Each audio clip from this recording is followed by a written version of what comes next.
This episode of Internet Today is brought to you by ExpressVPN. Now, the past few weeks and months have undoubtedly made people go a little bit crazy. And there's certainly nothing more entertaining than watching businesses get into petty fights online. Now, typically this has been done through social media with a little wink and a nod because when you see a bunch of fast food mascots attempt to dunk on one another, technically they're all winning. It's just marketing. It's not fun for anyone. What we got this week, however, is an actual fight to the death between two businesses in the same industry, but where one has a very clear and distinct advantage. Yeah, so we're of course talking about the war between movie theaters and production companies, which literally boiled over in public for everyone to see as the performance of films, which were technically forced to forgo their theatrical runs, performed astonishingly well directly through video on demand. Well, first off, here's the basics of what happened. Earlier this week, it was reported that Universal's Trolls World Tour, which was released straight to VOD on April 10th, had made more money for the company in just 3 weeks than its predecessor Trolls had brought in over the course of 5 months in theaters. Yes, the full title of Trolls World Tour is Trolls World Tour de Force, the most amazing movie to ever grace the small screen. Now, this is obviously great for Universal, but won't someone please think of the theaters? And yeah, you're right, whoever is saying this out there. This does actually suck for theaters who are already having a bad enough time as it is while they're closed and just hemorrhaging money. Companies like AMC and Regal have spent the last decade pouring money into the theatrical experience through upgrades, premium seating, enhanced audio and visual setups, and so on and so forth. But they did all of that because the writing's been on the wall for a while. It was becoming easier and easier to watch movies from home. So if they hadn't reinvested their funds into an experience, people would have bailed on them way faster. Yeah, I sometimes forget how shitty movie theaters were like when I was a kid. Or even just no frills. 10 or 12 years ago. Yeah. Like 3D was like a Band-Aid on a bigger problem. And IMAX was, a lot of movies that premiered in IMAX weren't shot in IMAX. When you finally saw something like The Dark Knight in IMAX, it was like, oh, this is how it's supposed to be. Okay, yeah. Okay, I get it now. But then you have, Dolby Atmos, reclining chairs, beer and wine and mixed drinks served in theaters. They really did go above and beyond to kind of lure people into it. It's a night out. And then, of course, we all know that MoviePass fell on the knife and created things like AMC A-List, which made things easier. Thank you, MoviePass. So theaters have at the very least been trying. They've been giving it their best. However, the other side of the argument, and this is one that we agree with for the most part, is that there's certain films that absolutely should be experienced in the theater on a big screen with booming sound alongside a crowd of people who are collectively enjoying themselves. Trolls World Tour, I don't know. I'm sure there's... Not really. Who cares? But yes, in general, there are plenty of films that are enhanced by the theater-going experience.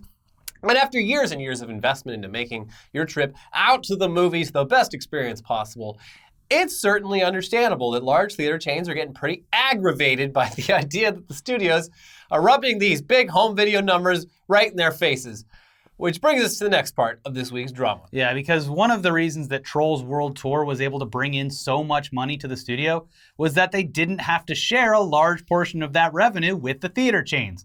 The first Trolls film actually made more money than the sequel thanks to being released in theaters, bringing in around $150 million during its run at the domestic box office, and that's compared to the $100 million that the sequel made strictly through VOD.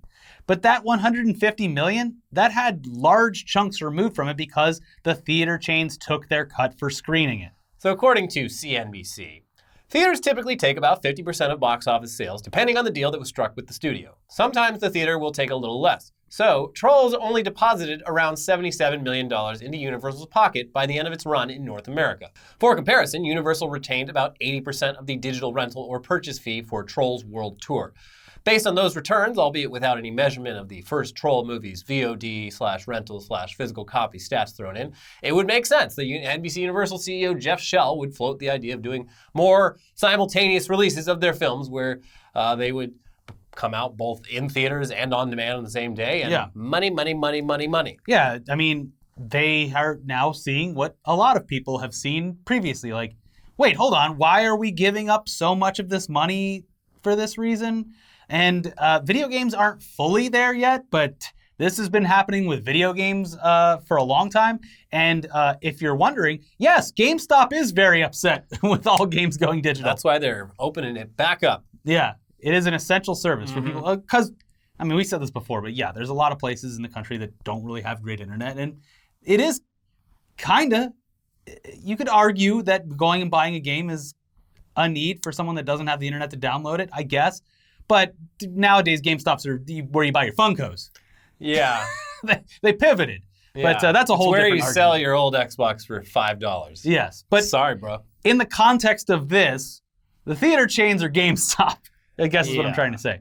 Obviously, you would assume that not every movie that Universal is going to make or has already made but delayed, you'd assume they're not all going to go the simultaneous release route, and also that not every attempt would yield the same results. But that guy's comment, the CEO of NBC Universal, it absolutely enraged the heads of chains like AMC and Regal. And their fears, they're certainly justifiable.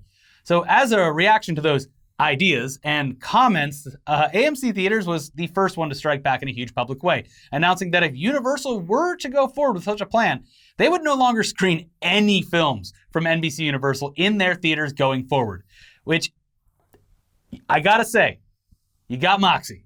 It's a very, very risky move. This is the captain standing on a sinking ship with the gun to his own head. I swear to God, I'll kill myself before I drown. Kill myself. Yeah, it's a huge risky move for them to take, considering that they, along with other chains like Regal, who have come forward to make similar claims, absolutely 100% rely on having movies to play in their theaters in order to make any money at all. Yeah, it's kind of a key part of the recipe. Yeah, I mean, AMC did start showing NFL games, which, I mean, this year, who knows if it's going to happen, but maybe movie theaters, you'll just go see sports in them from now on. Yeah.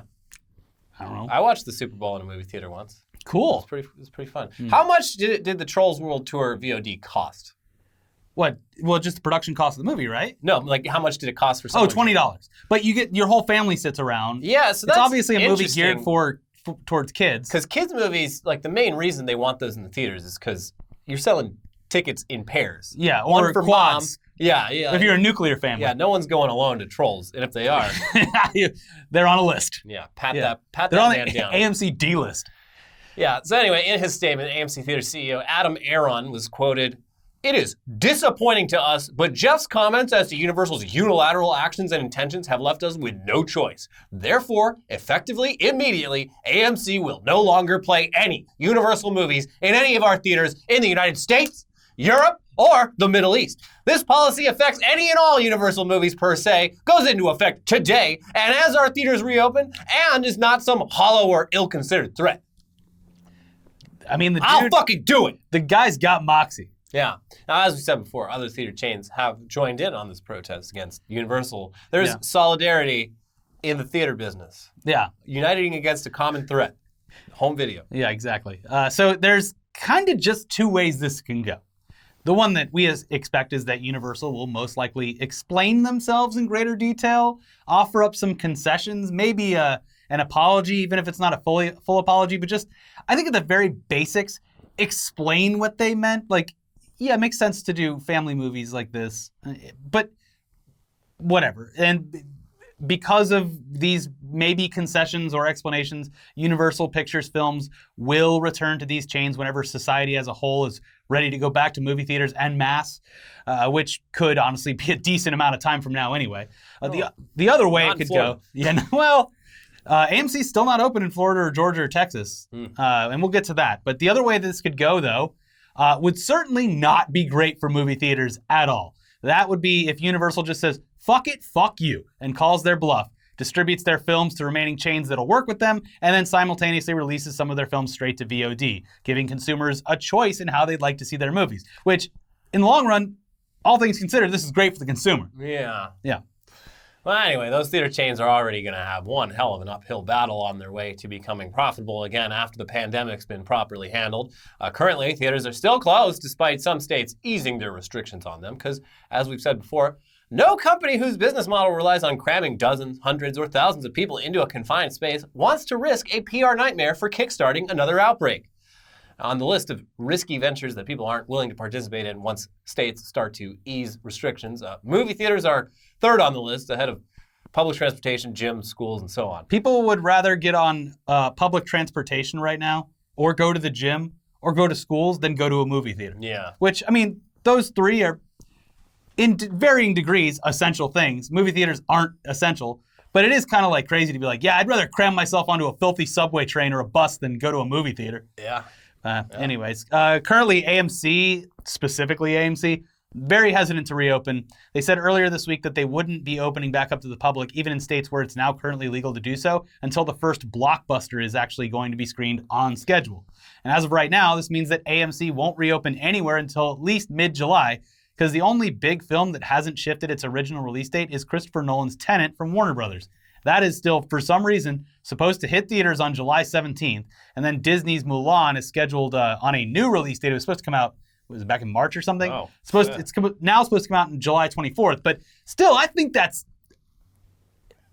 they'll open up, but you're not going to see big box office numbers. There's just no way. I'm not going to be going to movies. No. Absolutely not. The year is fucked. Forget 2020. Warner Brothers is just going to have to re-release Tenet later because that is definitely a movie that you'd want to see in theaters. Yeah. But yeah, I mean... In a hazmat suit, maybe? Maybe just put Cats in there for the first weekend. Yeah, bring back Cats. Yeah. Mm-hmm. Yeah, the world's changed a lot in the past 2 months. These dates are 2 months from now, so I don't know. Anything's possible. But the question remains, even by mid-July, will people be ready to head to the theater en masse? Would you? The viewer watching this right now, would you be down to head out to your local theater and sit in a room with a bunch of other people as soon as they open? I don't know. Let us know in the comments below, because we're actually quite curious about that. I mean, it is going to be July. I'll have my USA flag tank top on in the theater with my put 2 beers in the helmet. That's the AMC. Bring your own beer. BYOB. I'd show up with a whole cooler. Be great. Yeah. But I don't know. It's going to be a little while, even when things, and this has been said before, when things start to open back up, it's like the economy is not just going to go straight into full operation. It's going to be... like, you see these, like, Reopen America protests and, like, all these people loudly talking about that, but, like, actual polls that have been done show that the vast majority of Americans are A-okay with things. They do not think it's time to reopen America. Yeah. So, I don't know. July? I guess we'll see. Yeah. If the infection rate continues at like 30,000 new people a day. Probably not going to happen. No. Yeah. And that's the thing. This is the power that the studios have. Because specifically Warner Brothers and Disney, all they have to do is be like, yeah, we're not going to release those then. We're going to delay them again. Yeah. And then the theaters are fucked again. Yeah. So they're already showing who has the power here. Yeah. So, but that's the thing. Tenet, Mulan, both, those are 2 perfect examples of movies that these studios absolutely want to be screened in theaters, not on VOD. Those are summer blockbusters, baby. So that's where it's going to get murky. It's like, are they going to risk all of that and the way that it should be seen by putting it straight to VOD and making something off of it? Or are they going to, or are they going to continue to stagger their release schedule for years and years? Plus, you definitely don't want to watch a Chris Nolan film at home with the theatrical audio mix. You're going to go insane. Yeah. Or he uses like 30 decibels of headroom. It's too loud. Yes. If you're like 80% of America, you live too close to someone that is going to get very annoyed by constant explosions and booming bass. If they use a theatrical mix, you're going to be turning up the volume anytime there's like a quiet part, and then there's going to be like just explosions. They're going to shake the whole building. You don't want that. Yeah. But again, Trolls World Tour, maybe not the best example for success on this. Like, I mean, it is a good example for a family movie being successful. But like families, they're all like getting ready to kill each other. Like they're going crazy. Just put the Trolls movie something on. for these fucking kids before I strangle them all and then kill myself in a murder-suicide. Yes. Put on the Trolls movie, save a life. Yeah. Anyways, before we get into the rest of the news, which includes our weekly dive into Quibi, let's take a quick second to thank today's sponsor, ExpressVPN. Being stuck at home these days, you probably don't think much about internet privacy on your home network. You fire up incognito mode on your browser, and then, hey, no one can see what you're doing, right? Doot, doot, doot. Wrong, because the wife's right behind you at all times Ted now. Cruz. We saw it. Even in incognito mode, your online activities can still be traced. Even if you clear your browser history, your ISP can still see every single website that you've ever visited. That's why when we're at home, we never go online without putting on the old ExpressVPN. ExpressVPN makes sure your ISP can't see what sites you visit. Instead, your internet connection is rerouted through ExpressVPN's secure servers. Each ExpressVPN server has an IP address that's shared among thousands of users, which means everything you do is anonymized and can't be traced back to you. ExpressVPN also encrypts 100% of your data with best-in-class encryption, so your information is always protected. Use the internet with confidence from your computer, tablet, or smartphone. ExpressVPN has you covered on every device. Simply tap one button and boop, you're protected. ExpressVPN is the fastest and most trusted VPN on the market. It's rated #1 by CNET, Wired, The Verge, and countless more, including us. We use it and we love it. So protect your online activity today with the VPN that we trust to protect our privacy. Visit our special link at expressvpn.com/todaydaily and you'll get an extra 3 months free on a 1-year package. Set it and forget it. You're good for a year and you get 3 months free. Yeah. That is expressvpn.com/todaydaily, expressvpn.com/todaydaily to learn more. All right, now back to a few more bits of news for the day. And of course, we have to talk about Quibi because, like we said before, following the ups, downs, and more downs of this company is far more entertaining than the app itself.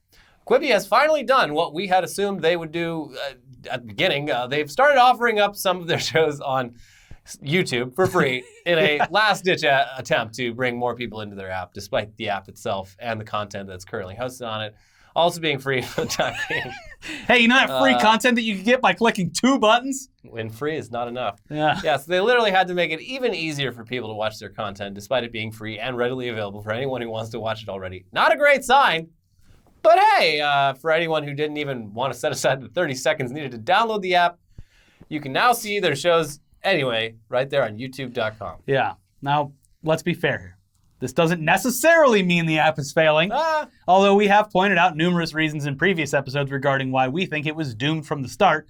But this can't be a good sign. No. Today, Friday, May 1st, it is literally the last day that you can sign up for the 90-day free trial. So they're trying whatever the hell they can to get people to download this app. So what have they done? They've uploaded episodes from 3 of their biggest shows directly onto YouTube. You can now watch the first episodes of Most Dangerous Game, The Stranger, and Dummy directly on their YouTube channel to see if, I don't know, maybe it's something you'd be interested in. Dummy, I watched it. It was fine. If you want to see Anna Kendrick taking a piss and cussing, it's in the first episode, baby. Okay. She befriends her... Is this the show with the golden arm? No, this is the one where she makes friends with her boyfriend's sex doll. Okay. And you know, I think they made it too anthropomorphized. They made it too Uncanny Valley. Like it almost kind of looks like a real person. They could have just made the mouth flap or something. I think they would have a little far with it. But it is unique to see Anna Kendrick peeing and cussing. So that's something. Anyways, the others on that list, don't care, whatever. But hey, maybe this is just the shot in the golden arm that Quibi needs, right? Right? Yeah. Well, so far, the response has not been that great. Even when the shows are free on the world's largest free video platform, youtube.com. When we filmed this, none of the shows had even cracked 3,000 views. The like to dislike ratios would lead you to believe that even the people who did watch the shows weren't necessarily thrilled about what they saw. But hey, let us know what you think. On the good news side of the Quibi, though, Reno 911 is back. Not yet, but we're so close to the release of the only thing we've been excited for on that platform. So that's cool. The series will start airing on Quibi on May 4th. May the 4th be with you. Yeah. But I don't know, maybe at this point also on YouTube. Who knows? Today's your last chance to get that 90 free days. And hey, that gets you Reno 911, baby. So the real fate of Quibi remains to be seen. We should know whether this huge gamble pays off about 90 days from now when the last of the free trials have finished and people either convert over to paid subs or just abandon the app entirely forever. You know, hot tip, you can do what I did and you cancel the subscription the day you sign up for the 90-day free trial. Yeah, boom. No restrictions on that. Nothing to worry about. Nope.